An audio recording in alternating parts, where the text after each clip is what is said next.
नको मला पुढचं काय मी काय म्हणतो तुझं काम तू कर. इथंच काम आहे दादा. तू आहे ना बाकीचं पुढचं काय ओळखू नको. काय म्हणतो का बंद करायचं रेकॉर्डिंग? नाही बोलू शकत का नाही बोलू शकत? का चुकीचं काय? तुम्हाला कसली भीती वाटते रेकॉर्डिंगची?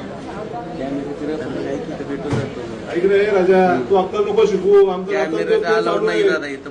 अलाउड नाही. कुठं लिहिलंय? कुठल्या कायद्यामध्ये सांगतो रेकॉर्डिंग अलाउड नाही? हा बाहेर लिहिली. हा, बोलवा. कोणाला बोलवायचं ते बोलवा. चला बोलव कोणाला बोलवायचं ते. मला कशाची भीती आहे? सीसीटीव्ही रेकॉर्डिंग का नको आहे? 12-12, 14-14 तास पेशंट मेल्यानंतर सुद्धा तुम्ही बॉडी सोडत नाही पैशांसाठी. रेकॉर्डिंग बंद करा. नाही बंद करणार मी. तुम्ही तसंच मी तुम्हाला ते सांगतो, मी रेकॉर्डिंग बंद करणार नाही. अडचण काय? बोला ना लाईव्ह मध्ये. काय अडचण आहे सांगा मला. काय चुकलं त्यांचं? 28 वर्षाचा मुलगा मेलेला आहे, त्याची लहान 3-3.5 वर्षांची मुलगी आहे. तुम्ही रात्री 10:30 वाजता पेशंट मेल्यानंतर सुद्धा अजूनपर्यंत तुम्ही बॉडी देत नाही. कशासाठी? तर पैशांसाठी. सगळ्यांसमोर सांगा आमचं काय चुकत असेल. माझ्या पेशंटचं ना तुम्ही आज सांगा आमचं चुकलेलं आहे साहेब. लगेच साहेबांवर माझ्यावर घटना दाखल करायचं. मग बोलतोय ना मी, मला कळू द्या. ऐका ना मॅडम, तुमच्या घरचं जेव्हा कुठे जाईल ना, अशी जर परिस्थिती होईल ना तेव्हा तुम्हाला कळेल. तो पेशंट वारलाय ना, एक महिला पण त्याचे वडील वारलेले, त्याच्यातनं सावरला नाही, सावरला हा वारलेला आहे. त्याला 3 वर्षांची मुलगी आहे.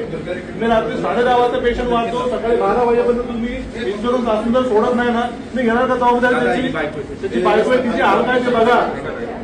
ऐका ना, त्यांची मैताची बायको आहे. तुम्हाला ऑलरेडी तुम्ही 12 तासाचे टोटल 3.5 लाख रुपये बिल केलं त्याचं. एवढं करून खात बसणं आज पण त्यांच्या भावनेशी का खेळले तुम्ही? का खेळले भावनेवर सांगा मॅडम. तुम्ही आता ऐका ना 2 मिनिटं. माझ्यासमोर तुम्ही मला काय म्हणलंय? मी अलाउड टू गो केले. मेहरबानी केली का मॅडम तुम्ही? केव्हा केली तुम्ही? 14 तासानंतर अलाउड टू गो का? मग तुम्ही ऐका ना, इन्शुरन्स असं आहे का माणूस? मॅडम याच्यामध्ये ना तुम्ही मला त्यांना अडचण काय? मला म्हणण्याची खोटं आहे ना, माझ्या पुढे दाखल करा ना. कॅमेरे पुढे बोलले तुम्ही त्या गोष्टी, त्यांनी ज्या गोष्टी त्यांनी सांगितलं ना, मला इन्शुरन्स आपण मला कळू द्या ना. कॅमेऱ्यामध्ये आले माणसं आम्ही स्टेटमेंट देतो ना.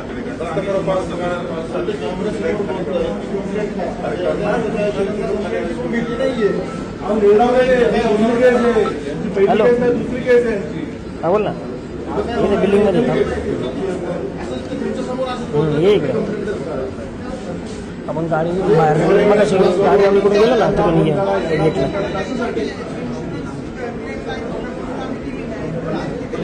काय काय? आम्हाला बॉडी घेऊन जाऊ द्या. हे कधी बोलले ते सांगा. रात्री 10:30 वाजता बोललेत पेशंट डेथ झाल्यानंतर. हा, कोणाला बोलले? कोणाला बोलले? तिथे जे हॉस्पिटलमध्ये डॉक्टर होते त्यांना बोललेत. ऐका ना मॅडम, तुम्ही आहे ना जागावर या. तुम्ही उंटावरनं शिळ्या नका हाकू. तुम्ही जागावर या, तुम्हाला दाखवतो कोण आहे तिथे. चला. हो या सर. यांना आहे ना यांच्या पद्धतीने करायचं करू द्या. हे आता मला विचारायला हे सांगतात की इन्शुरन्स नव्हते आले म्हणून आम्ही थांबवलंय. ते म्हणतात की कोण पेशंटने सांगितलं आम्हाला बॉडी घेऊन जायची? पेशंट डेथ झाल्यानंतर काय आम्हाला इकडे स्मारक बांधायचं का त्याचं? समोरून क्लिअर आल्यावर की तुम्हाला यांना इन्शुरन्सचे पैसे हे ना, मी म्हणतो ना तुम्ही मला तेच लिहून द्या. इन्शुरन्स वाले यावे म्हणून सकाळी 7 वाजता म्हणून सोडलं नाही. द्या ना लिहून. मला अडचण काय तुम्हाला? आता ते विचारतात की पेशंटच्या नातेवाईकांनी आम्हाला कोणी सांगितलंच नाही बॉडी घेऊन जायची. मी सांगायला लागतं.